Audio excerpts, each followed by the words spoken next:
Good evening and salutations, my GH fans. If you've been watching my videos for a while, you know that I find Portia a very vexing character, to say the least. There's times where I didn't like her, I couldn't stand her, I sided with her, and I understood where she's coming from. And in today's episode, oof, my emotions is kind of all over the place at one point with her. Because,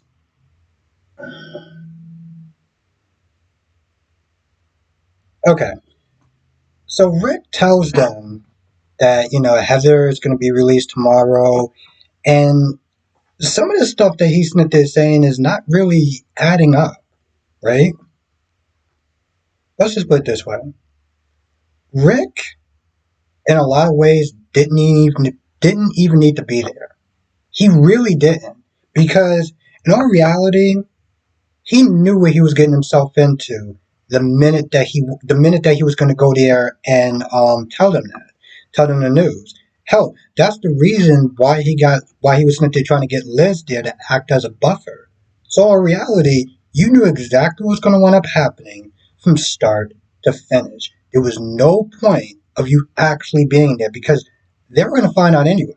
What you thought was going to end up happening? You thought that you going there and sitting there telling the family ahead of time was going to be like, oh, well, listen, we're mad at you for what you did, but, thank you for sitting there giving a heads up. You really thought it was going to play out like that? So, no, all retrospect, it did not make any sense for him to be there. Portia flips out. Curtis is angry, and they both blame Rick for this whole thing. But in all reality, when you stop and think about it, Rick wasn't even the original person that was going to represent Heather. It was supposed to be Scotty. So I guess all that smoke would have just went towards Scotty if he would have did the same thing. Curtis Curtis starts sitting there saying that it's his fault, and he's sitting there saying, oh, well, you did this for money, and this, that, and the third. And I'm trying to understand where it's like, okay, you know what? Listen, he's coming at this, my father. He's angry. He's pissed off. This woman tried to kill his daughter. And he sees him like, yo, you did all this for money. In all reality, I mean, no offense to any lawyers or anything like that, kind of have a reputation for doing that. Let's just be real for a hot minute. And also, is you sitting there acting like you didn't see this coming. Well, you actually took Rick and his history at his word that, oh, well, you knew what he was doing. He told you that he was going to sit there and be her lawyer. So what did you think was going to wind up happening? Like, part of me is just like, why is he so shocked about this? That's my whole thing. So while he's not there saying you're this, you're that, you're the third, I'm kind of just like, you didn't really need to be there to get ridiculed by any one of them. But of course, he's not there getting raped by the Coles. So Molly comes in and Molly defends him, sitting there saying, hey, listen, that's his job. He's a lawyer. This is, due process and all this, right? TJ gets upset with Molly because he's defending Rick and everything like that, and this is causing a lot of pain and suffering for his family and stuff. So he gets upset with her, and he wound up storming off. And part of me is just like, on one hand, I can understand him being angry, but on the other hand, I'm like, well, what do you think she was going to wind up doing? You thought that your family are just going to just beat him over the coals and stuff like that, and his daughter was not going to sit there and step in? Anyway, he leaves. And eventually Molly tells Rick, listen, let's just go. Because, like, this is not going to get any better. So that happens. Then this next scene. The minute. The minute that she went and she started seeing this from a racial perspective. I knew in a lot of ways that the internet was going to kind of go ablaze with this particular scene. It kind of reminded me of the last time when Curtis was in the wheelchair. Anna came over to apologize. Portia pretty much reamed her out, kicked her out, and everyone sat there and looked at this scene and saw race. But this time, this is literally her sitting there saying, well, if this was Jocelyn or Molly and not a woman of color, would the judge have let her free?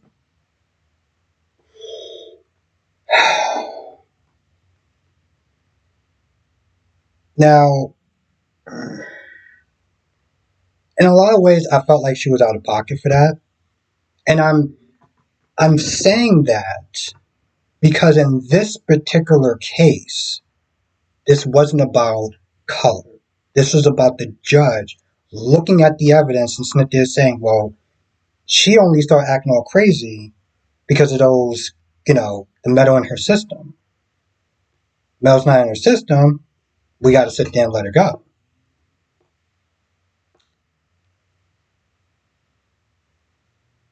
But she is not wrong. Okay, this is where I was getting a little kind of divided because she's not wrong when she sits there and says women of color is not treated equally to their counterparts. And that is 100% true. But I do have to sit there and look at stuff like that by case basis. Take a look at Sean. Sean pretty much kind of got railroaded by the system, and particularly by a racist ass judge. So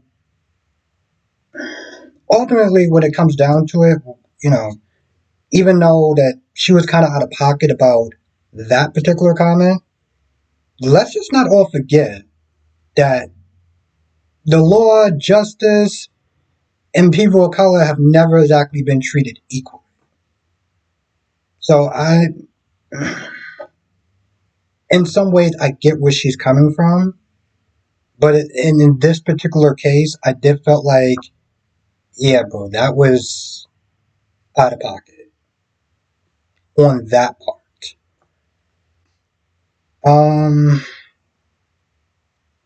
And then she sits there and says, "We got to get Trina away from town. We got to get her out of town." Curtis is like, "That's not going to happen." She didn't even want to sit there and come back home with us.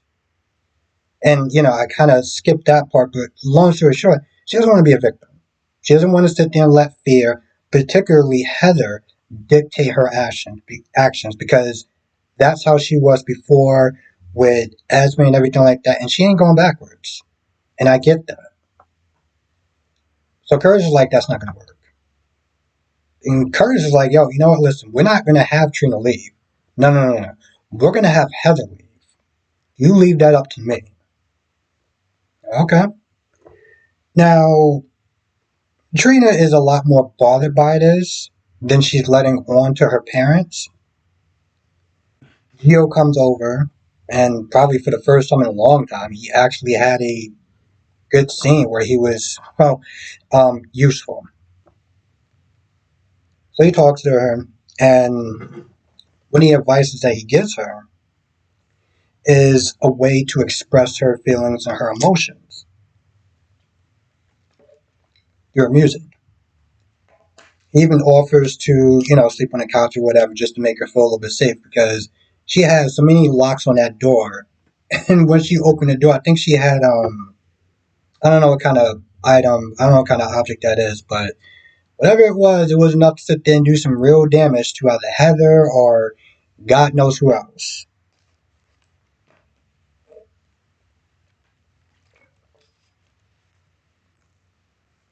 Now, Dex and Jocelyn want to leave the party. And, long story short, Dex was like, he wish he actually put a bullet in Heather's head. He's been through combat and he's realized that there's certain people that just needs to be stopped permanently. I still have my issues with Jocelyn because of that. She sits there and says that Britt did save her life, and that's true. Of course, we all know Jocelyn then decided to ditch her bodyguard because she had her issues with Sonny, she wouldn't have been put in that position in the first place. And yes, she couldn't even be bothered to go to Britt's funeral. But whatever. Um, and then they have like this pointless sex scene, and it's just like, okay, sure, whatever. Um, Holly comes to Sonny, and 16 minutes later, she actually gets to the proposition of why she's there. Of course, she had her little semi run-in with Diane, who went straight back to Robert to sit there and report on the circumstances of with Holly being there. But Holly wants to move those diamonds, and Sonny's like, okay, cool, I'll do it for 30%. And she sits there and acts like that's unreasonable. And I'm like, here's the thing, I'm surprised Sonny is willing to move it at all, because he realizes that she's clearly in some sort of trouble by name dropping Luke, sit there and try to get him more easier to do business with him. And on top of that, she realizes that those diamonds, she stole them from somebody else. So in a lot of ways, I'm surprised, like, you're pretty much borrowing trouble at this point from somebody you don't even know. She didn't sit there and tell you who she took him from, that this dude is some sort of crazy warlord or whatever he is. But he still offers the deal. She's like, oh, okay, I gotta think about it. Yeah, you gotta think about it. You can't move it anywhere else. He's giving you a 70% cut, but you gotta think about it. Okay, Holly, if that's not greedy, I have no idea what the hell is. She comes back, and she's met by Anna. Anna and Robert was talking, and one of the questions that Anna was saying was, are you gonna forgive her? Are you gonna forgive Holly? And I'm kind of just like, the way she said it's like, why does that bother you if he forgives her? They don't have to be besties or anything like that. They do share a daughter. Why does that bother you for? I guess it's more of, you know, she's already hurting him. You forgive her, and she's just going to hurt you again, maybe. But Anna does actually, I guess, break into Holly's room and tells her about the whole Sitwell situation and the dead pilot and everything. And basically, it's like, stay away from Robert. Do not make him a target. I guess for that matter, don't make your daughter a target either. But especially Robert. I mean, he's in Miami. He's clearly come back to look for those diamonds. And he's the type of person that will use other people to get what he wants. And yet Sonny didn't sit there and think about any of that before he decided, sure, I'll sit there and do business with you and I'll get 30%. Because I'm taking all the risks of diamonds that I have no idea where you got them from. You're starting to see how stupid that sounds, right? TJ decides to go to the hospital instead of trying to fix things with his life partner, whatever kind of goofy shit that they're calling that. And I'm just looking at the situation, and he's like, we just keep taking hits after hits after hits. I don't know how long we're going to sit there and survive. And I'm like, well, both of y'all ain't really doing anything to try to fix your relationship. You have family that come in from time to time and sit there and run interference, give y'all guidance and advice, but y'all don't seem like y'all are really that interested in actually working it out. And it seems like they are more interested, both of them in some senses, as far as blaming the other person. The minute that he gets to Lucas, he's like, well, she's been pulling away from me, and she's been avoiding me. You mean like kind of like what you're doing right now? What else did he say? I mean, long story short, he tries to put a lot of the blame on her. And Smith is saying, well, since our baby died, she hasn't really been there for me. And you know how I feel about that. One, by you avoiding her, you clearly have not really been there for her. But yes, I understand that he wasn't trying to reach out for her, but she's going through her own pain. But you can't be bothered to sit there and respect that. You're supposed to think about me and my pain and how she needs to be there for me. We need to be there for each other. Let her grieve the way that she's going to grieve. But you're not doing much to sit there and help the situation. Both of y'all haven't sat there and tried to go to any sort of counseling or anything like that. So instead of you sitting there putting so much of this distance and this strain on her and everything around y'all, I'm about to sit there and start taking a look in the mirror. Lucas talks about um, his issues with Brad and losing a child and how it really tore them apart. It's not exactly the same, but you know, Molly takes Rick back and it's like, you need to leave before TJ gets home. But then she also says that, this place has been feeling really empty. He doesn't come home most nights and stuff like that. He did sit there and mention the bar. He was like, oh, well, at least I'm not at a bar or whatever. I'm like, bro, just because you're not sitting there getting shit faced doesn't mean that you aren't doing the exact same thing that Molly was doing. So don't sit there and try to color it like you're doing something a little bit more better because at the end of the day, yeah, you are saving people, but you're still avoiding your wife. And let's be honest, the reason why I sit there and say is because one of the things she was Smith is saying when she was talking to her dad was that her marriage is hanging on by a thread. What marriage? To everybody else, yes, by what they're doing is the definition of marriage. But I'm pretty sure that one of her stipulations, and I know I'm just kind of nitpicking here, one of her stipulations that she didn't want it to be like an actual traditional marriage because of some feminine stuff that she was talking about. But the fact that she said marriage, I was like, marriage? I thought he was your life partner. Okay. Yeah. Maybe somewhere along the lines, even she kind of felt like that was kind of a stupid idea to not call it a marriage. But she does sit there and ask, like, why are you taking the case? Why are you taking Ava's? Like, first of all, she was like, why are you taking Heather's case? And she was like, you need to drop Ava as a client. She's like, why are you taking the case for her? Now, Rick says that he's doing it for her. That all this vengeance and stuff like that, he didn't want that for her. He's done a lot of terrible things in the name of vengeance. He didn't want that for her. And long story short, he's like, you want to prove that it was an accident so she can find a way to move forward. And I get ideally of what he wants to try to do, but she's not there yet. So she pretty much kind of tells him to leave, because she just kind of got done with Snip there listening to that. Because even if he does prove that it was an accident and everything like that, she's still not going to sit there and she's still going to be upset with Ava for pushing her out the window, even though that's not exactly what she did, but like, she's still going to sit there and put some responsibility on Ava, even though most of it is on Christina.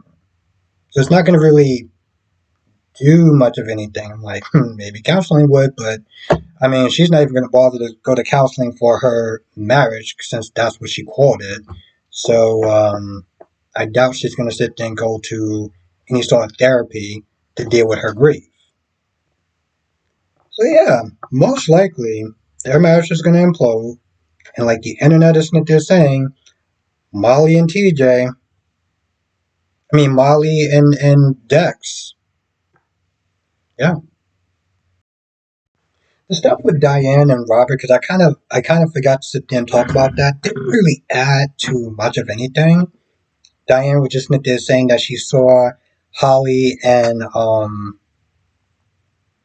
Holly in Sonny's office, and Robert being like, listen, that's probably like the least egregious thing that she's done all day, compared to her withholding that daughter from her for 23 or 30 something years or whatever.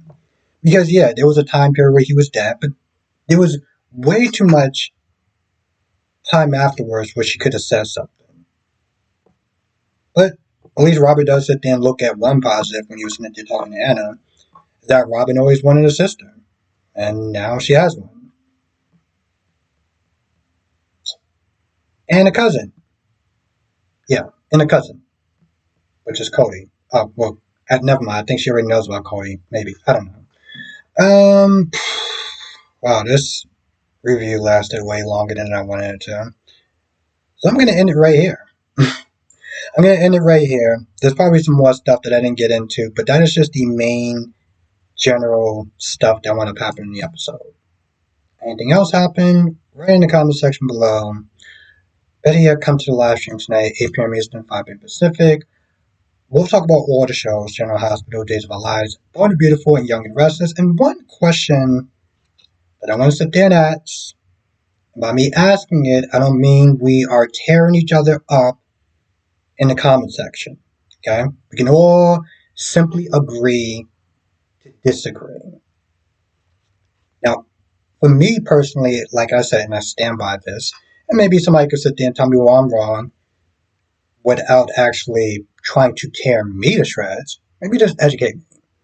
But I felt that her saying that color has something to do. Don't get me wrong. Don't get me wrong. I'm not sitting there saying that there isn't a possibility that that could not be the case. Because as you saw, even within that own universe, that Sean was getting a raw deal because of a racist judge. So I'm not sitting there saying that there's not a slim chance that that judge looked at that situation and been like, oh, she was just going after a woman of color? Okay, yeah, you could let that sociopath go. I'm not sitting there saying it's not possible. But I highly doubt that because I felt like that judge went by the evidence. And, I mean, hell, it's not like Heather didn't sit there and kill other people who happen to be white. So, but you let me know if Portia had any merit to what she said about that particular part. Again, I did not disagree with everything that Portia said, but that particular part I did. Anyway, let me know in the comment section, and yeah, hopefully I'll see you in the comment section next video and live stream tonight.